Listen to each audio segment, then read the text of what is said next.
All right, the stream is live. The channels are open. As usual, I will give it a few minutes for people to show up. I'm getting people rolling in now. I will also take the time to finish writing the post I'm making on this pull request.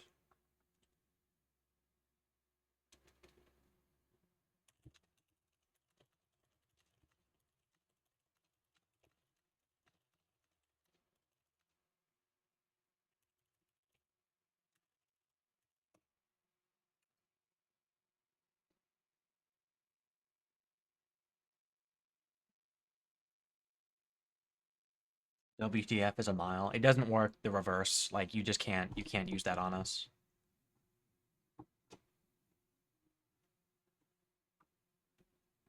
When Gegno genocide campaign? Unlikely. Happy 4th. In parentheses, if you celebrate it, you should be celebrating it. I'll give it another couple minutes, then we'll get into it.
All right, looks like we have a good number of people in here. Sure says disappointed because my hiking plans today have been disrupted by a wildfire. Okay. I mean, what was the temperature going to be? Because I don't know if you're in this heat wave. Only 30 C. That's respectable.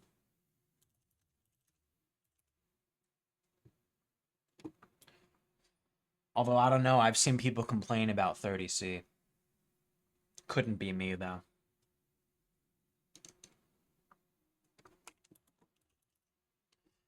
Let me look what it's at right now for me. What's the humidity? That also matters, yeah.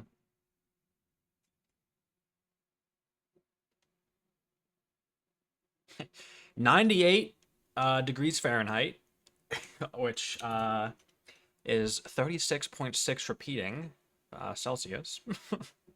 It says it feels like 102, which would be almost 39 Celsius. Okay. In any case, though, getting into the actual purpose of this, hello, everybody, and welcome to our Campfire chat. If you are somehow new here, we do these the first Saturday of every month, and today just so happens to fall on July 4th. And this is just a place for people to ask questions. What's your humidity? Okay, we're just getting into this. 32%. It's not very humid right now. In any case, though, if we do this once a month, it's a place for players of the game to show up, ask questions of the developers. That currently being myself, Doom, and Warp, and Tom, who are in the call. Didn't forget you, Tom. We do have a submission box, a Google form that you can submit questions to. But we also answer questions that are posted in the Discord chat, and I also occasionally check the Twitch chat, because we are streaming this on Twitch. Let me just make sure I have that pulled up. Okay, yep, no one there yet. There's typically no one there. In any case, though, given that this is a holiday here in the US, and I actually have people over at my house, I don't expect this to take very long. Also, the fact that there was only one question that was submitted to the submission box. That was today, and then we started this, and looks like 2 more came in. So not a lot of submitted questions. We had our stable update last week. You know, stable updates were just bug fixes, so not really too much to talk about on that front. Other than the head scratcher of a comment from somebody on Steam saying that Endless Sky is now a mobile game, but he only plays on PC, so we lost a player. I'm not exactly sure what that means. If anyone can decipher this message, please help. Let me read the exact message. So, I think the update not good because now it's basically just Endless Sky for mobile. But I play it on my PC, so it was a waste of effort. You've lost a player. Frowny face. Any thoughts on what this could mean?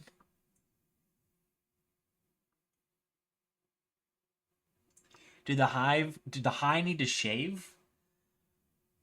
No. Do polar bears need to shave? Do squirrels need to shave? They shed. Pack it up, folks. That's it for Endless Sky. Yep. Or a mobile game now.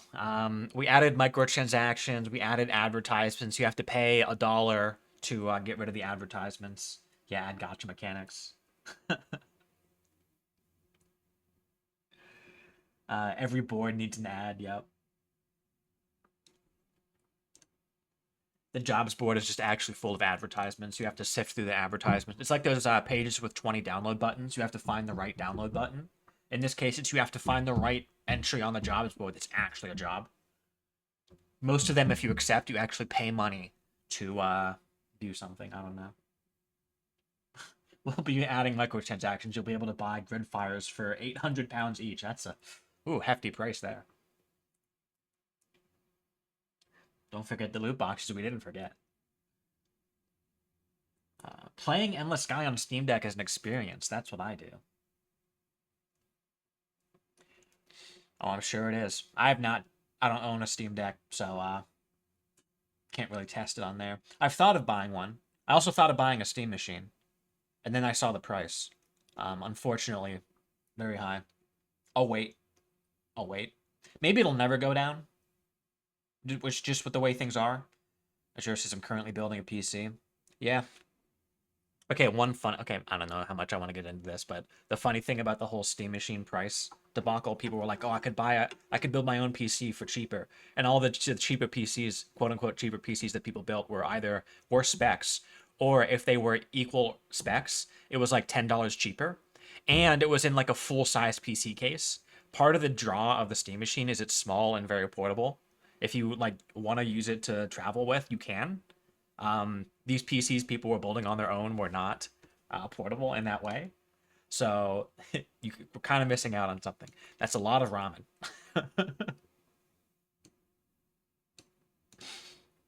Steam machine, $13.49, or a whole pallet of ramen for $12.96 at 15 cents per ounce. 2,880 count pallet. Goodness.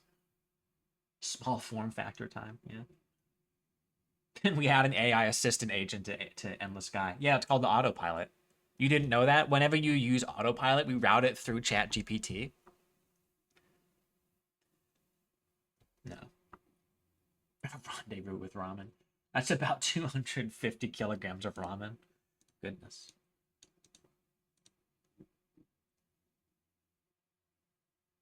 Ah, yes, the GPT API calls an AI.cpp, yes. All right, well, let's hop over to some of these submitted questions, because we all know that Warp wants to get straight to those. He's probably steaming right now that I'm talking about anything else. The first question. There are several content pull requests slated for the 11.3 milestone. What does the testing and sequence look like for these pull requests? If you're up to making an estimate, when do you think they will be merged into 11.3 alpha? I'm referring to Kahet Cloud Probe and Lightning in a Bottle, Delvin Shipworm, and Successors Ghosts 1. This might sound like a cop-out answer, but seeing as this is a hobby project, we can give no hard deadlines. To my understanding, Successors is very close to being merged. I think we basically did the review we wanted, and we were just waiting on finishing up the stable update to merge that. As for the two Kahet pull quests, I don't know off the top of my head what the review state of those is.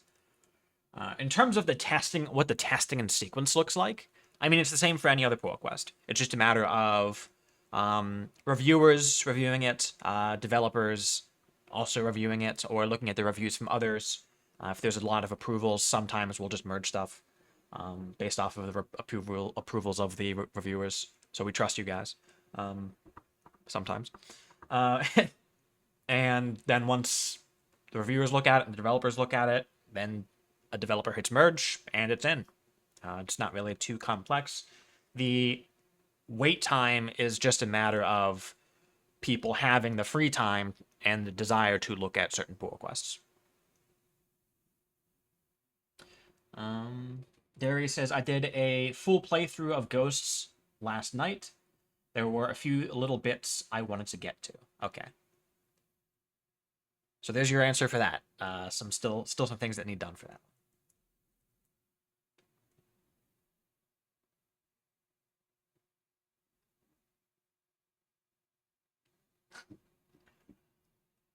Warp says, I saw this price comparison. Steam Machine Premium over DIY. $71. Yeah, that sounds about right. Because, that's what I saw. And, like, people were in their mind, they were thinking, like, oh, I could build a PC for cheaper for, like, the prices of PC parts, like, a few years ago. Not realizing the part prices have skyrocketed like crazy.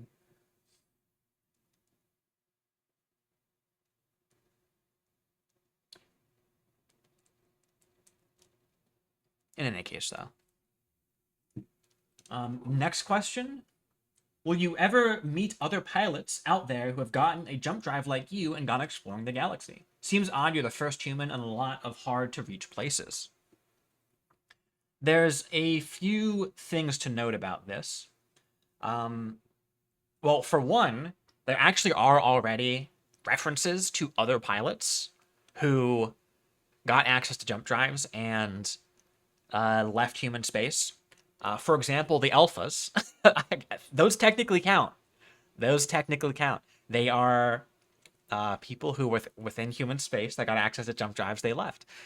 After that, there is a reference to one guy in the Bunradia First Contact. You don't meet him, but he's referenced. He exists, we know that. Other than that, though, you have to think about it in terms of, okay, well, who would have that capability? Jump drives were only something that could potentially be in the hands of any humans within the past century. Now, granted, you would think, like, well, I, as the player, within the span of, like, if I gun straight for the Korth Raiders and I wait around, then I can have a jump drive within the span of, like, a month or two after getting my license. That's a special case, okay? Like, you, as the player outside of the game, have an understanding of the game that the characters in the game don't have. Because you played it before. You're coming in to a new pilot with old information. In any case, though, we do know that the Syndicate had access to the jump drives they stole from the Korth. Plundered. It was rightfully acquired.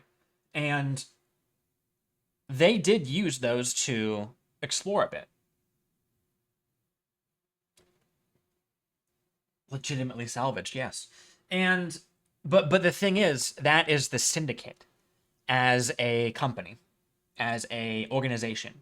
They're keeping track of all the jump drives. Anyone they send out with the jump drive, they're being sent out on a certain mission, and they're expected to come back with the jump drive because of how few jump drives the Syndicate actually had. They didn't have too many of them. And given the fact that the Syndicate didn't have a lot of jump drives, you have to think, well, the Syndicate is this massive corporation. They have a lot of manpower behind them, and yet they still only have a few jump drives. So who else would have the capability to get a jump drive? Maybe a random merchant could stumble upon one, or a random pirate could stumble upon getting themselves a jump drive. Probably only one. And then what would they be doing with that? Like, how far would they really be going? Along the same lines of, like, you as the player aren't the same as, like, a character in the story. If a character in the story, like, all they know is human space, and they somehow stumble upon this, like, hostile alien that's, like, gunning everyone down, this super powerful ship compared to human ships, and then they somehow disable it with a you need a fleet to disable a raider when it comes to human ships. So a fleet disables the raider. Then one of those ships among that fleet steals the jump drive, salvages the jump drive. If it's pirates, well, they're not really, not all the pirates are really allied with each other. Like, what do you think the odds are of somebody backstabbing someone else for the sake of, like, grabbing alien technology, right? Like, come on. It's probably pretty high, in which case, like, the jump drive might just get blown up in the combat afterward. But also, they would have to figure out how the jump drive works, that they can travel to locations outside of the normal hyperspace lanes. And they would have to have the desire to actually, like, travel far enough and do enough stuff outside of human space that you could then learn about that.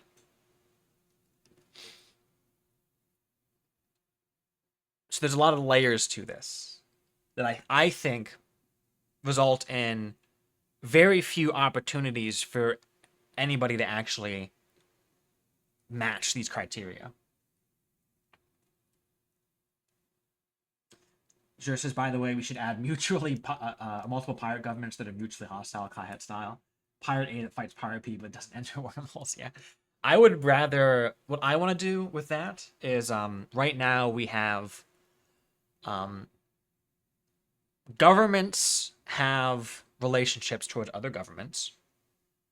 Fleets have a government, and they have personalities. What I would like is for a fleet to be able to have, like, sub-government relationships.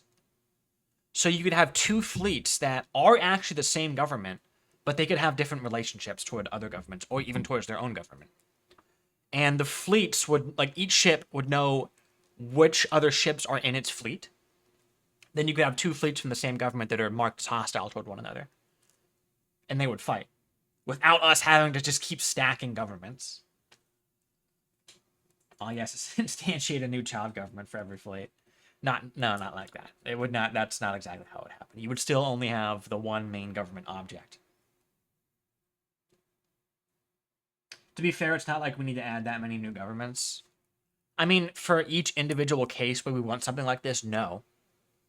But does it really look the best?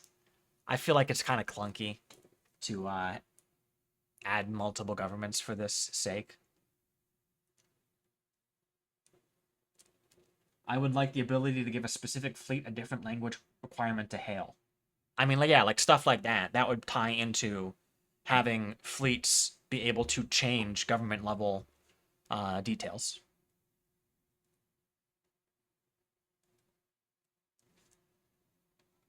All right, let me see what people were saying about the jump drive thing, because I was yapping about it.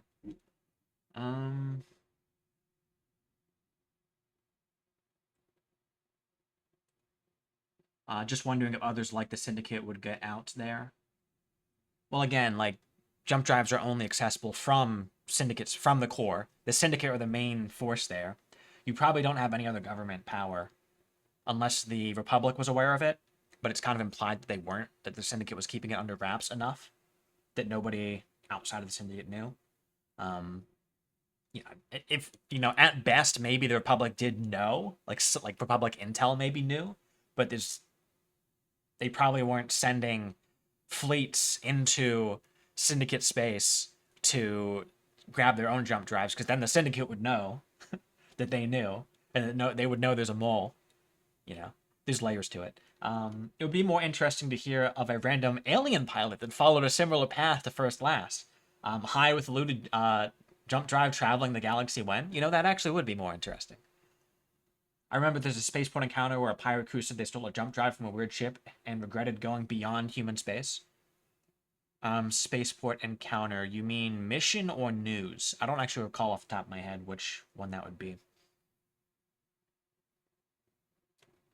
Straight from shuttle to remnant, 4+ jump drives and $12 million. Nicholas says, you are the Dragonborn. No other human is your equal. You can still die from tripping over a bucket, though. Yeah, that's about right.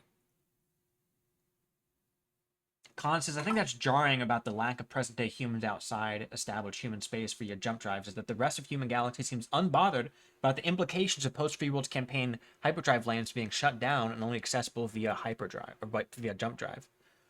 Are they unbothered? I mean, during the campaign, it's like a massive bombshell of like, holy crap, you could, like, this is possible? I didn't even know this was possible. I don't think it's so much that people are unbothered. I think it's more so that nobody's just written missions that dig into that, that idea. I know that speaking of like plot threads that nobody's really dug into, remember that the Pug leave behind technology. When the Pug leave, like, there's stuff left behind. And I don't know if the checkmate route talks about this, but I know the reconciliation route, which I've obviously played more than checkmate. Who is it? Freya is like talking about like, oh yeah, I'm gonna stay here and like investigate, like, you know, like look into this stuff, try and reverse engineer to figure out what it was they left behind, why they left it behind, stuff to that effect. So again, I wouldn't say that it's that everybody's unbothered by it. It's just that nobody's written story that dives into it. You know, the Free Worlds campaign at that point where the Pug leave is done. So that could be an epilogue mission that somebody writes. We have had people write extra epilogue missions after the ones that MZ wrote. So yeah. My headcanon is that almost every human uses jump drives. Who uses jump drives died while exploring due to Korth. Yeah, that's the other thing. You as the player, we allow you to build up this massive fleet that rivals like the Navy, but you don't see any other fleets in game, any other merchant fleets in game that are as large as what you can attain. So anybody else, any other characters who leave human space are going to be at a lower power level than you are. Also, think about this too. When you, as a player, if you left human space with a single ship, how many times did you die to like the Korth or the Kahet or to however many other hostile alien factions we have? You dying, like, if you think of it like a permadeath run, like that's the end of your story. The fact that you can restart your save file and like learn from your mistakes and not do that again, that's a cheat, you know? In terms of in-universe characters, no one else has that. Everyone else, they die once, they're done. You die, you learn from it, you get better. So you can continue to explore deeper into alien space in a manner that other people can't. Characters in-game can't.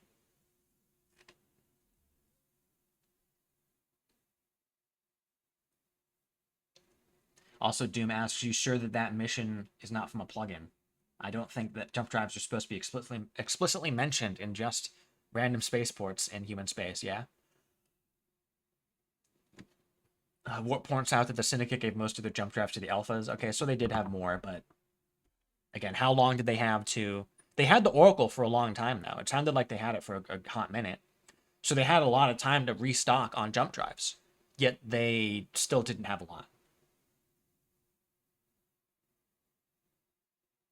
So clearly in universe, it's very difficult to get your hands on the jump drive, even just from the Korth.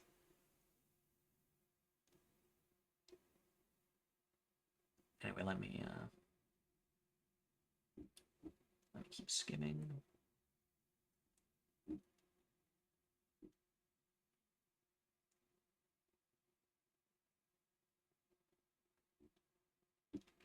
You could have missions where you survey human space for other hyperlanes that have been suppressed and open them up to see where they lead. I think that would imply that what the Pug did is the same as what the Drac would have done to create the lanes that we see now. Because we know either the Drac or the Quarg are capable of creating and breaking lanes. We know the Pug capable of it, but are these the same mechanisms? And did was the mechanism that was used by the Pug in the Free Worlds campaign like a permanent mechanism? I mean, clearly not, because we have the technology to... We found the tech from them to recreate the lanes. Clearly that was intentional on the Pug's part. So I wouldn't imagine that there's other lanes that are being suppressed that we can somehow open. That seemed like a very specific to those lanes from the Pug type of deal.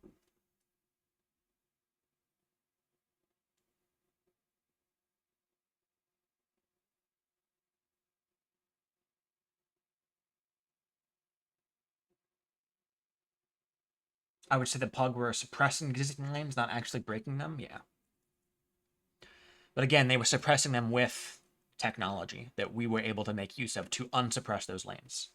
So if the idea is, what other lanes out there could be suppressed, well, there would have to be something that's causing the suppression of those lanes.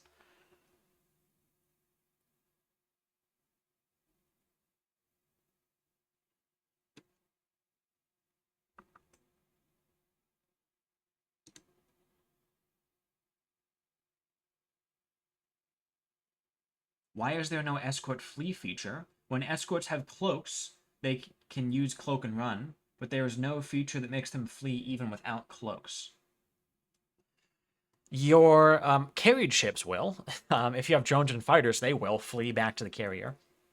As for the rest, though, yeah, no, we don't really have anything like that. You could manually tell your ships to back off if you notice they're weak, but...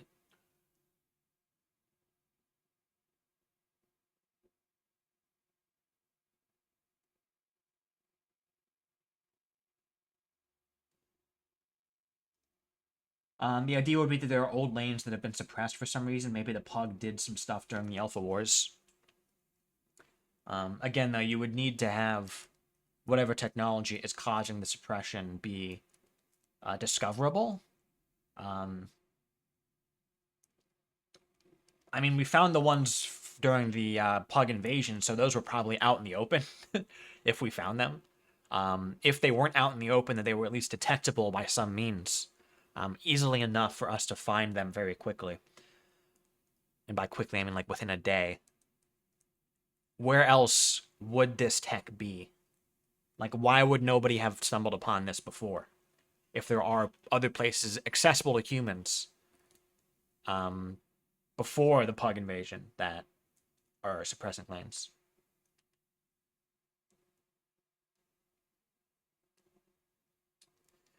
Think in a permadeath run where somebody would survive places like this. They have to use fast ships with more durability, like the Blackbird, Corvette, Splinter, Osprey, or Falcon. I think for a more plausible permadeath run first time, it would be unfeasible to run slower ships like the Bactrian, Leviathan, or Bastion in alien space. Yeah. Permadeath coming soon, by the way.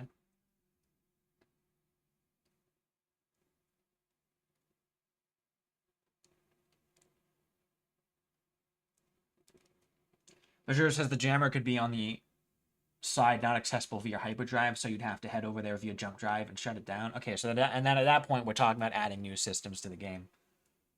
So, I mean, I guess that could... I don't know. It doesn't sound... I don't know how much I jive with that. We already had permadeath when the reload button crashed the game. It didn't destroy your save file, though.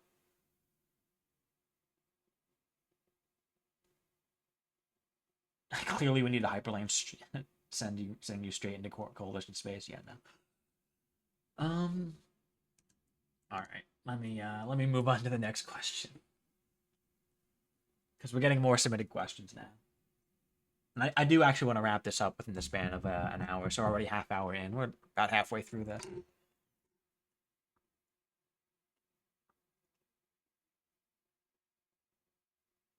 All right, next question. What campaigns are we focusing on, if any? Because although it is an open source game with many people doing their own thing, some organization could still be achieved.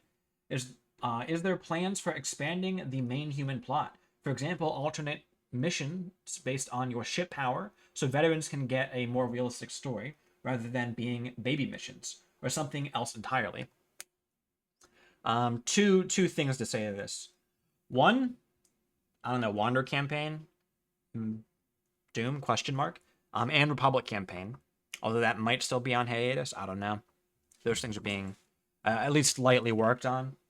In terms of some organization could still be achieved, yeah, there is organization involved.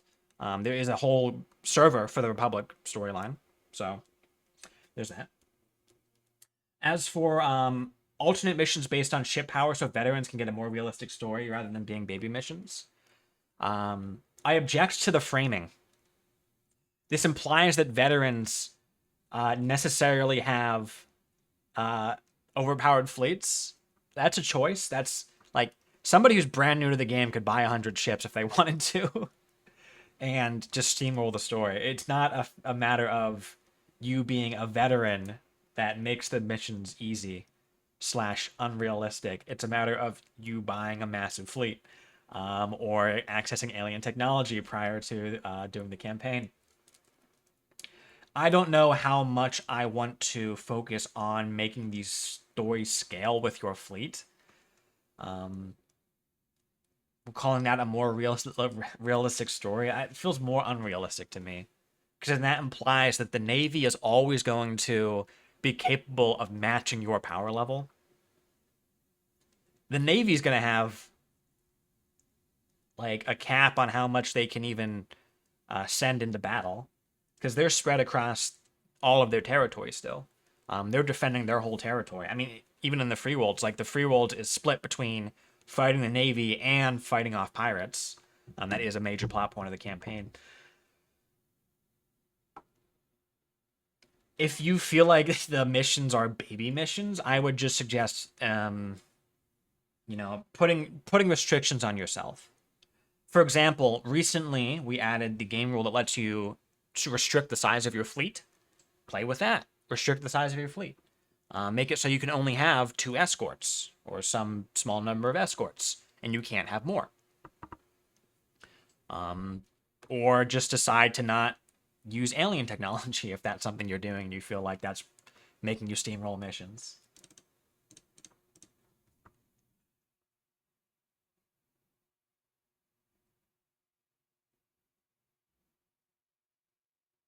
Yeah, Doom says, I've been playing the game for about 10 years now, and I still play solo ship rather than a fleet. Yeah. My first playthrough, I had a massive fleet. And then after that, I was like, this is a bit boring. I'm just steamrolling everything. So I, too, when I play, on the rare occasion that I, as a developer, play this game, I tend not to have a big fleet. Getting a big fleet is for like wow, I'm stuck. Let me just buy a bunch of ships and steamroll this, and then I'll go back to having a small fleet. Derpy, I spent 100 hours building up a very large fleet, and now all the combat is easy. Terrible game, yeah. Again, like I said, we do have the game rules now that let you limit the size of the fleet you can have. For anybody who doesn't like the fact the fleet is uncapped, I would say, well, there's the option. You can now cap your fleet size. And by cap your fleet size, I mean have the game cap your fleet size instead of it being just a restriction you've put on yourself. Doom says, to be honest, I've not been getting anywhere with the Wander campaign. I'm supposed to be writing for a while. I'm not good at seeing big long-term projects through. That's all of us, clearly. Like the fact that nothing's been done for any campaigns for the whole time we've been here, that's all of us. Your attention wandered. This is true, yes. Grump says ship maintenance tax game rule to make hoarding hundreds of ships unfeasible. I mean, we already have the fleet size limit, so I don't want to add something like that. So Nicholas says, I actually love collecting ships. Having a big fleet is the most fun for me. Yeah, there's definitely a lot of people I know who they like the collection aspect, especially when it comes to stuff like the Marauder ships. Collecting every variant of every Marauder ship, that's something you can do. Although I will note, you don't necessarily need to have all of those ships active at once. I mean, especially because some of those ships can be fragile, and if you're collecting fragile ships, then that means they're easy to lose, and you wouldn't want to lose a collector's item. So typically, for me, if I'm collecting ships, I'm parking most of the ships I'm collecting, and I'll still have my core fleet of like, here's what I know I don't want to die or isn't going to die because it's strong enough.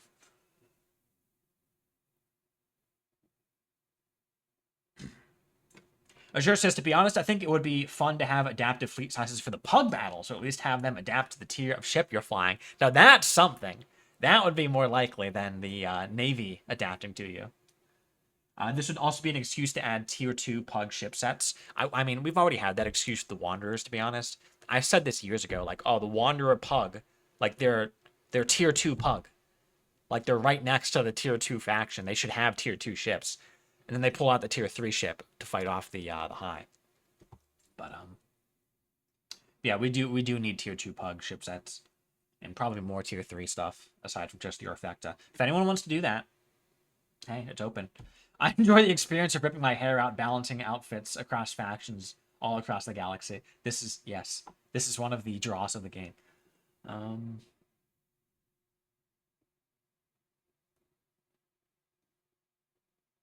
I like to do both collecting and solo ship. I like flying a solo ship and having dozens and dozens of ships parked in random places. Yeah. So that's the thing I was mentioning.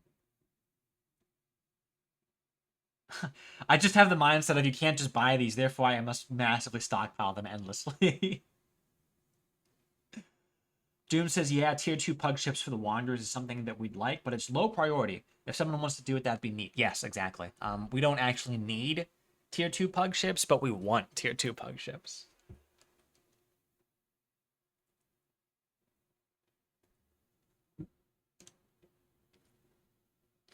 All right. Next question. The game rule edition is nice, but are we expanding it? There's a lot you could do with it. What could we do? This is a great place to plug.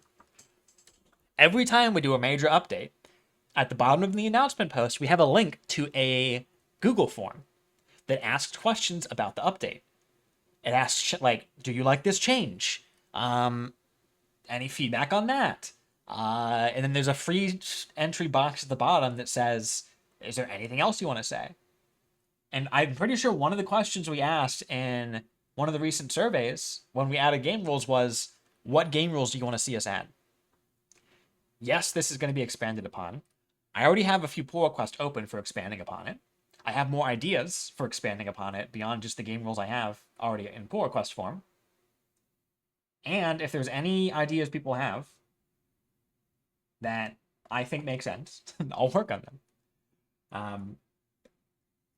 I will say the game rules, the fact that exists doesn't necessarily mean that like any and every idea that everyone comes up with is going to become a game rule. But we do want to add to it. Doom says we are indeed expanding game rules generally. Anytime we can't all agree on something, we add a game rule for it. Yes. And the whole idea with game rules from the start was for that idea of like, well, some people want to play the game one way, some people want to play the game the other way. We can't make everyone happy with the same exact set of features, so why not just make some of the features optional? That's why, for years, honestly, I've wanted a fleet cap mechanic for a long time, but I knew that we couldn't make it like a requirement that you always have a capped fleet, because there's plenty of people who love the fact that you can have as many ships as you want, as many ships as your computer can bear. Some people actually make it a sport of figuring out how many ships they can have active at once before their game just like doesn't run anymore, which I think is hilarious. But I also understand the more like quote unquote hardcore gamer idea of like, no, I want a limited fleet. I want to like, I want it to be difficult. hence game rules. Also, hence like the 7 different ways of doing permadeath that I want to do. Because people had a bunch of different ideas on permadeath. Like, oh, well, you could do this version of permadeath or that version of permadeath. And I'm like, let's just add them all. Because it was very simple. And that's still in a pull request phase. Hopefully that's 11.3 material. Grump says, personally interested in a game rule to bring back the old way of capturing. The old way capturing was balanced, where you have to pay out for whenever your crew members die, but outfit and hulls didn't become worthless over time. Yes, that is actually one I want to introduce too. Or I guess reintroduce as a game rule for that. And right now, you could technically disable... There are game rules to mess with the depreciation constants. And you could mess with them in a way that, like, effectively disables depreciation. Although I do actually want to add a separate game rule that is, like, just a straight-up toggle on-off for all of depreciation.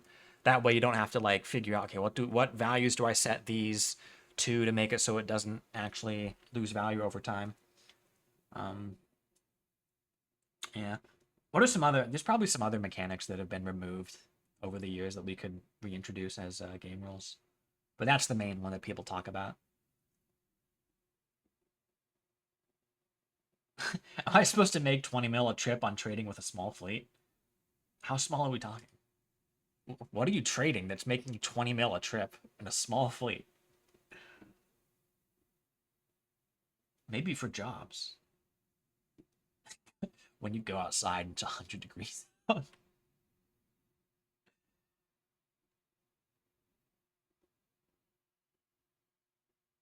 Probably 50 deep rivers. Okay, 50 deep rivers does not count as a small fleet to me.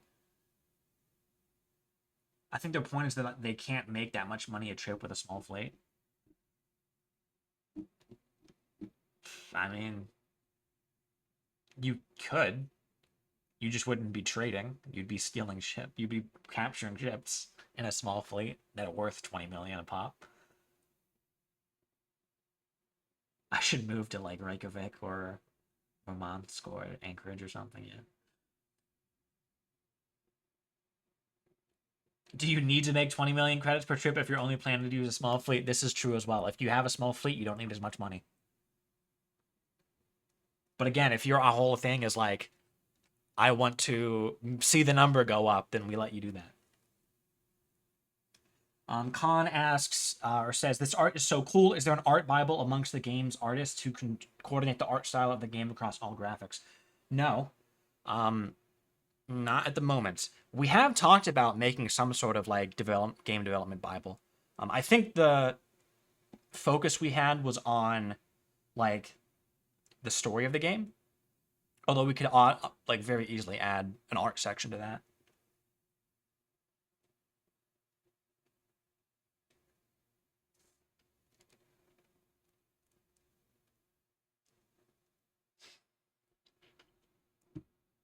All right. Next question.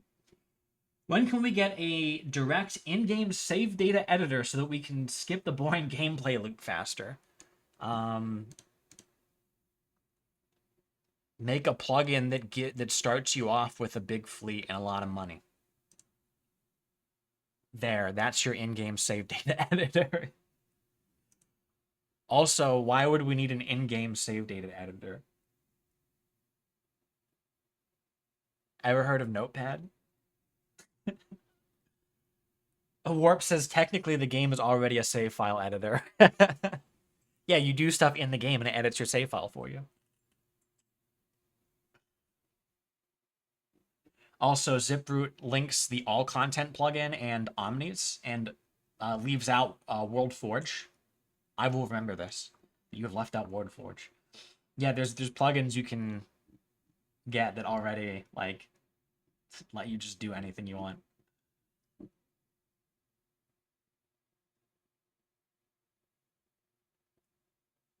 Is there an app that helps on plugin making? There are apps that help with plugin making. There's a system editor There's actually 2 system editors. I know Wolfie had a mission creator a while ago. I don't know if that's still in the works. But yeah, there's stuff out there. If you check the development resources room, that is in the development category here on Discord, you can probably find some stuff in there. I mean, there's like ship editors for placing hardpoints on ships. There's all sorts of like scattered tools to help with content creation. There's no like single plugin maker, and I mean the reason for that is the whole game is just text files. Really, it's all human readable stuff. It's not like so complex that you really need a dedicated plugin creation software for everything. You just need a bit of knowledge, a tab open with the wiki, and just poke around, and eventually you'll learn enough to be able to do a bunch of stuff.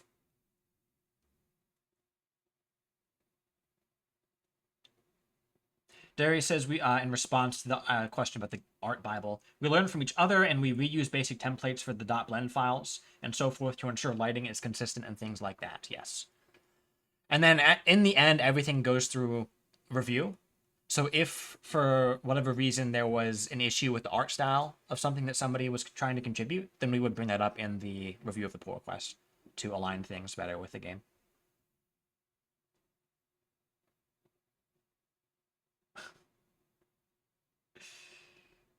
Doom says, for anyone who feels like they want to skip the gameplay by save editing, just save this PNG and look at it whenever you want to skip all the gameplay. It is a picture that says, "You win, endless sky. Well done." Written in MS Paint.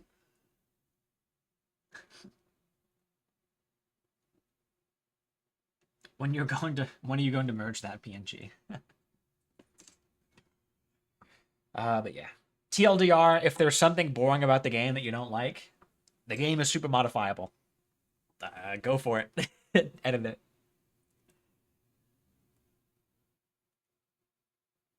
Also, maybe just don't restart your save file. if your issue is the start of the game, just don't restart a save file. Or again, make a plugin that adds a custom start that already starts you off with a lot of stuff. Are the AVGI engines getting rebalanced? Azure says I'm doubling all their stats just because of this. Aren't there already plugin starts that do that? Yeah. There are. You can go look for them, or you can make your own. Case. The point is, plugins can do this for you. All right, we're approaching an hour here, so let me speed run through the rest of the questions that have been submitted here. There's only a few left. Is there any lore in game on a syndicate trying to monopolize the high route, considering they're in a prime location, or does the Republic just tell them to back off? Well, the syndicate are aware of the high. I'll tell you that. As far as monopolizing the high route, not really sure what you... Yeah, Warp asks, what does it mean to monopolize it? I mean, they're technically close, but I wouldn't say they're in prime location. The closest systems to the wormhole to high space are Republic systems. The Republic has a naval base up in the far north for the sole purpose of being close to that wormhole. It doesn't really seem like it's not that profitable in my opinion. So yeah. Does the remnant wormhole in the west... Is the remnant wormhole on the west visible to the naked eye lore-wise? Yes. Because there is a mission where you help out a science team from the deep to investigate what it is. They don't even know if it is a wormhole or not. They just know it's like something weird. So they can clearly see it if they're investigating it. Straight up high news.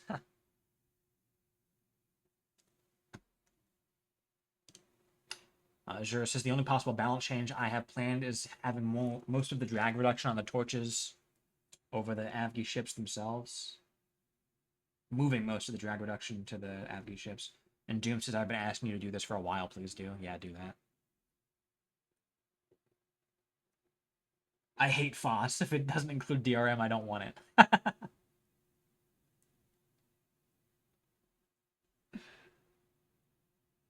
Sirius Blue Jewel says, I think the Syndicate would just buy the tech and work to reverse engineer it. Well, well, well. You'd be surprised. Have you ever played the Free World's Checkmate campaign, the Checkmate route?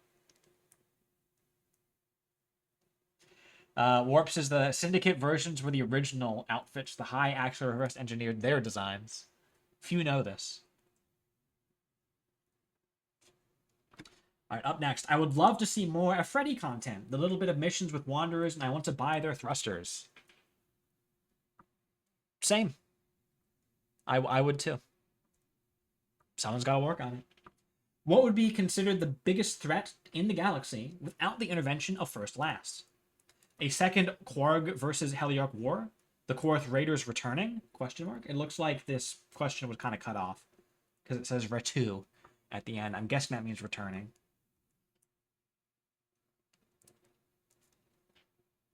Biggest threat in the galaxy without the intervention of First Last? The Pug crashing out. Or the Drat crashing out. If either of them crashed out, that would not be good.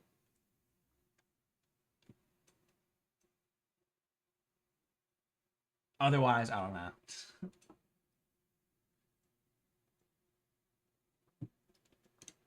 I don't really think there's much. I mean, when you say a threat, biggest threat in the galaxy, a threat to who? A threat to the galaxy as a whole? If it's to the galaxy as a whole, there's very few things. Like, it's really just the Pug and the Drak that could threaten the whole galaxy.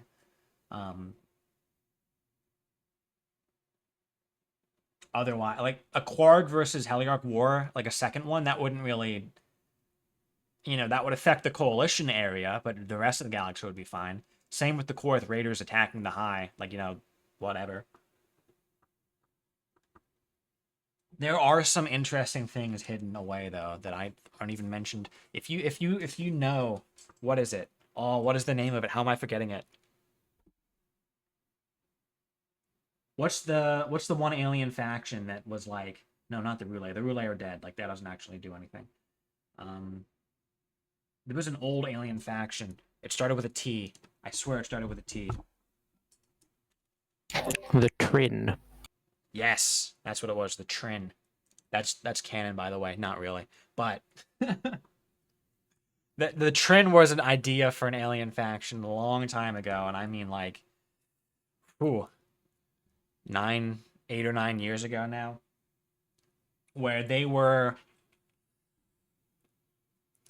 basically just like, they wanted to kill everything, something like that, and the Drak had to kind of seal them away. But they still exist, and they could be unleashed on the galaxy at any time. The Trin will be the main villain in the Avki campaign sequel, where they show up, eat the Aberrant, and do big evil. A sequel to the Avki campaign? You're telling me the first one's not even out, and we're already greenlighting a sequel? We gotta make those franchise bucks, yeah.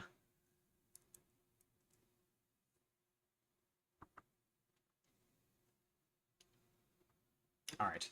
Is there a possibility that the Free World's campaign can be expanded upon? Sure, the Civil War is now over, but the threat of the pirate world still looms overhead. I think this kind of ties into one of the questions earlier of like, why does nobody care about the hyperspace lanes being cut off? It's not that, you know, like the Free World's campaign, the whole overarching story of the campaign is the Free Worlds declare their independence, the nukes go off on Geminus and Martini, the Free World is blamed, we get conflict from this. By the end of the current campaigns, like it's done. That conflict is resolved. The Free Worlds have their independence, or at least some level of autonomy. It's a closed story.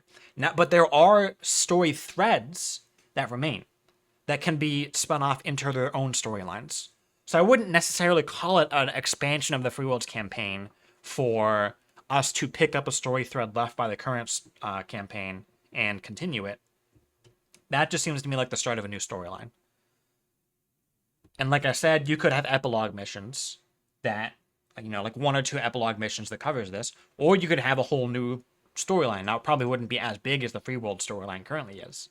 It'd be a shorter storyline, maybe more in the order of like, there might be Riot /Deep/Rim archaeology. But yeah, it's possible. The question is there a possibility? Like, yeah, there's a possibility of a lot of things. That's kind of the point of the development of the game. All right, two more questions, then I want to wrap up. I wonder, will we ever see a pre-spaceflight species? Would the Drac/Quarg even necessarily be aware of them if they're around? They would be. They would be aware of them.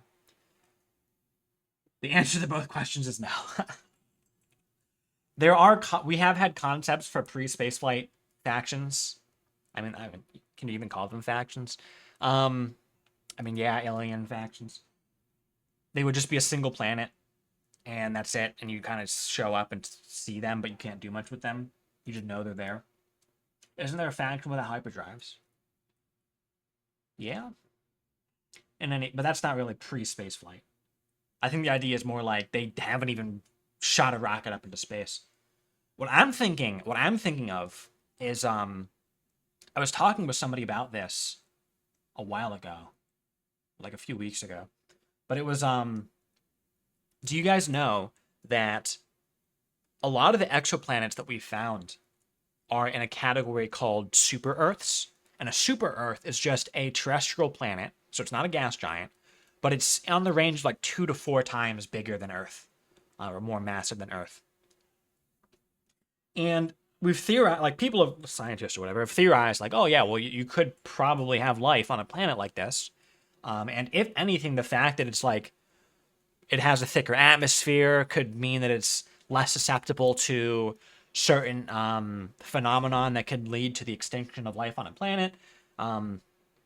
Because of all this, like, it's like, oh, you could have a super Earth that is potentially more habitable than Earth is. But a problem with super Earths is because they are more massive, it's harder to get off of them. It's harder to reach escape velocity. It's potentially even impossible. Like, even with our technology, if the Earth had a higher gravitation, like had higher gravity, like maybe we could never reach orbit. Just because of how difficult it would be. Like how much energy you would need to reach escape velocity.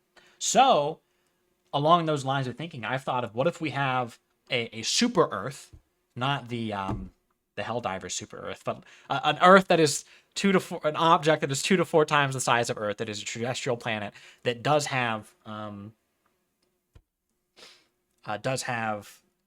life on it, but like they can't get off. Escape velocity mentioned. Isn't that basically the Incipias? But no, they have spaceflight. The Incipias have ships. But they're cheating even harder with repulsors. Yeah, the idea though is like this faction wouldn't even have repulsors. Maybe that's part of the storyline. Like, instead of them being just existing, it's like, oh, we introduce repulsor tech to them.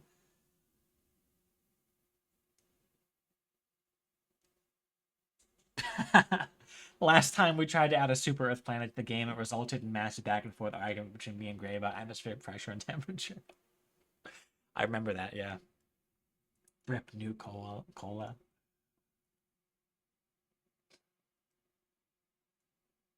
Is there more galaxy map yet to be unveiled? Not sure what that means. We're gonna add more systems. That player accidentally blows up the Incipias and the Draken, man.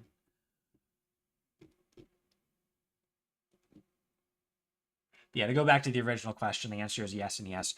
As for the second half of the question, if the Draken Quarg would be aware of them, we know this is true because the Unfettered complain. When you first meet the Unfettered, they complain to you like, hey, we wanted to take some of the worlds that are now in human space, but the Drac told us no because monkeys were, or what did he say? Like something about monkeys banging rocks in intelligent fashion. So basically, the Drac were aware that, like, that we were on the path to evolving into an intelligent species. We were banging rocks together in an intelligent fashion, and they were like, hey, these guys are going to achieve spaceflight in some thousands of years. Banging rocks together very intelligently, yes.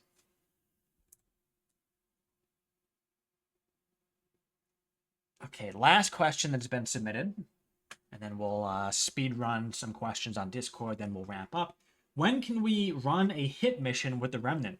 I want to play Black Ops. I have no idea what that means. All right, thank you everybody for coming. Let's do a quick lightning round in Discord. Let me also double check. Okay, no one ever said anything on Twitch. Lightning round. Ask questions. I'll answer them quickly on Discord. No more submitted questions. Don't put anything there. I'm not going to read it. All these worlds are yours except Europa. Attempts no landing there. I forget where that's from.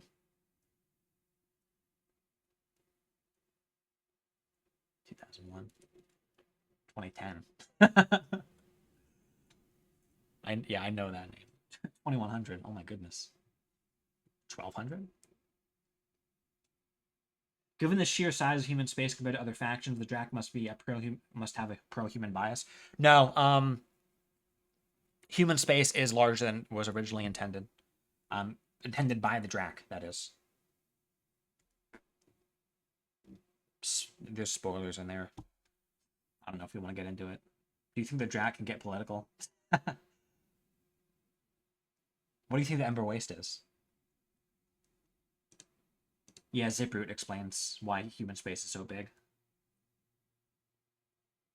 And also from a gameplay perspective, somebody's knocking on my door. From a gameplay perspective, it's just a matter of we wanted a lot of territory for the new players to kind of hang with. Give me a minute.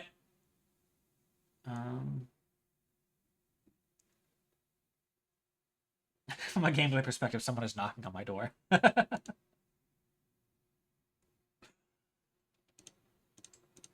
Anything else?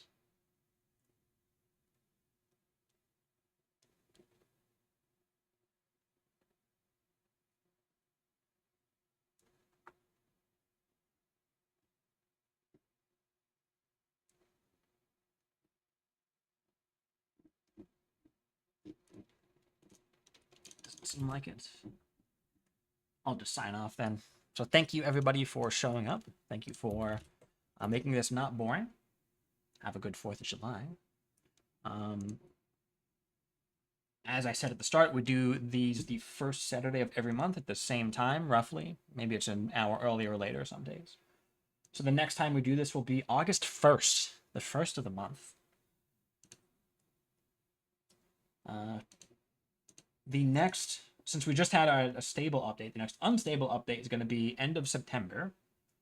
So mark your calendars. September 26th is when the next big update is going to come.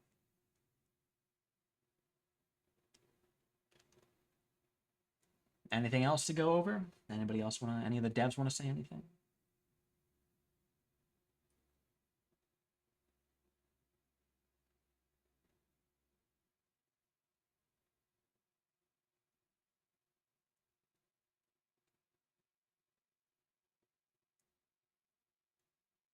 Yes, no, maybe so.